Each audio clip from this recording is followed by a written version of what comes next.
పదవులలో ఉన్నప్పుడు జనాలు మెచ్చే విధంగా ఉండాలి. ఇవాళ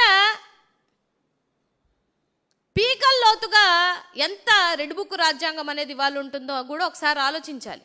జర్నలిస్టుల మీద కేసులే, రాజ్యాంగబద్ధంగా ఆర్టికల్ 19 ప్రకారం మాట్లాడుతున్న వాళ్ళ మీద కేసులే, కార్యకర్తల మీద, మా కార్యకర్తల మీద కేసులే.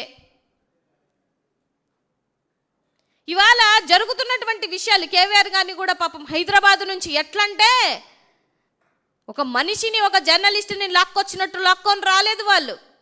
వాళ్ళ భార్యని, సతీమణిని కూడా చెయ్యి పట్టి లాగుతున్న తీరు చూస్తే అసలు మనం ఆంధ్ర రాష్ట్రంలో ఉన్నామా, బీహార్లో ఉన్నామా అన్నటువంటి పరిస్థితులు ఉన్నాయి.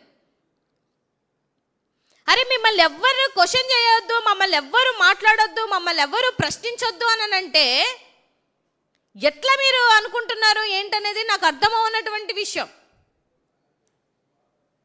మీ రెడ్ బుక్ రాజ్యాంగంలో లోకేష్ బాబు గారు నాకు 3 పేజీలు అయిపోయినాయి, ఇంకా 30 పేజీలు ఉన్నాయంటే 3 పేజీలు కాదు 300 పేజీలు రాసుకున్నా కూడా ఇక్కడ భయపడే వాళ్ళు ఎవరు లేరు. అనిత గారు, లోకేష్ బాబు గారు,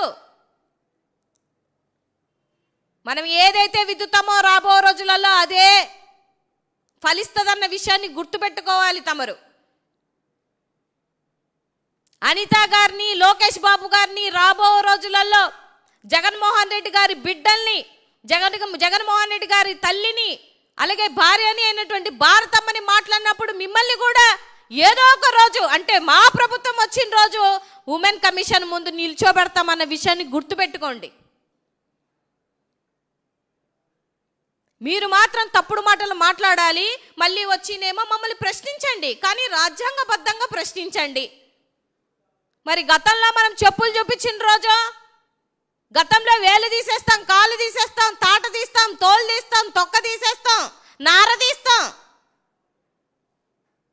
ఇన్ని మాటలు మాట్లాడిన రోజు మరి అవన్నీ రాజ్యాంగబద్ధంగా మాట్లాడినటువంటి మాటలేనా మరి? సో మనము ఒకరికి నీతులు చెప్పడం కాదు, మనం కూడా పాటించాలి. మీ విషయాల్లో కూటమి ప్రభుత్వంలో ఏంటంటే నీతులు చెప్తారు కానీ పాటించరు. ఇప్పుడు ఈ ఆంధ్ర రాష్ట్రంలో దగ్గరగా 20 మంది దళితుల్ని చంపేశారు. తెలుసా? పోనీ నీకు ఆ లిస్ట్ ఉందా? అసలు నాకు తెలియక అడుగుతాను అనితక్క, అసలు రివ్యూ మీటింగ్లు పెడతావా? నువ్వు పెట్టవులే. అసలు ఏం జరుగుతుందో నీకు ఎలా తెలుస్తుంది? రీసెంట్గా జరిగినటువంటి మందా సల్మాన్ కానీ, అదేవిధంగా క్రాంతి కానీ, అదేవిధంగా కర్నూల్లో మాలగంగమ్మ, జస్ట్ ఎగ్జాంపుల్గా నీకు 3 కేసులు, నాకు మలం ముందు ఈ 2-3 మంత్స్ జరిగినటువంటి కేసులు చెప్తున్నాను. నాకు తెలిసి ఈ కేసులు కూడా ఆవిడికి తెలియదు. ఎవరైనా ఉంటే మీడియా వాళ్ళు వెళ్ళి ఆవిడని అడగండి, హూ ఇజ్ ఇట్ అంటది. అంటే అంత నిర్లక్ష్యం. అసలు నీ శాఖలో ఏం జరుగుతుందో కూడా నీకు తెలియట్లా. అన్నీ మాట్లాడతావు, ఏది నీకు సంబంధించలేనటువంటి శాఖల కోసం, అన్ని శాఖల కోసం నువ్వే మాట్లాడుతున్నావు వచ్చి, కానీ నీ శాఖ కోసం మాత్రం ఎప్పుడూ మాట్లాడు. కానీ మా జగన్మోహన్ రెడ్డి గారి కోసం తిట్టడానికి మాత్రం ఓపిక తెచ్చుకొని మరీ మాట్లాడతావు. చెప్తున్నాను అనిత గారు, జగన్మోహన్ రెడ్డి గారిని కానీ, వాళ్ళ కుటుంబంలో ఉన్న వాళ్ళని కానీ అర్రే ఒర్రే తరే అని నోటికొచ్చినట్టు మాట్లాడితే మాత్రం ఊరుకునే ప్రసక్తి లేదు. అనవసరంగా ఎందుకు నేను మాట్లాడాను అని ఒక రోజు తలుచుకునే రోజు నీకు డెఫినెట్గా వస్తుంది రాబో రోజులలో.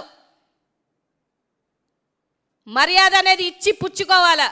Give respect and take respect అంటారు పెద్దలు. 1 వేలు ఇటు చూపిస్తే 4 వేలు మనకు చూపిస్తాయని మీకు అర్థం కావాలా. అధికారం ఉంది కదా, నాకు నచ్చినట్టు మాట్లాడతాను, అన్నీ ఇష్టం వచ్చినట్టు మాట్లాడాక దళిత కార్డు వాడుకుంటాను అని అంటే చెల్లేదేం లేదు. చట్టానికి ఎవరు చుట్టాలు కాదు, అందరూ చట్టం ముందు నిల్చోవాల్సిందే ఏదో ఒక రోజు.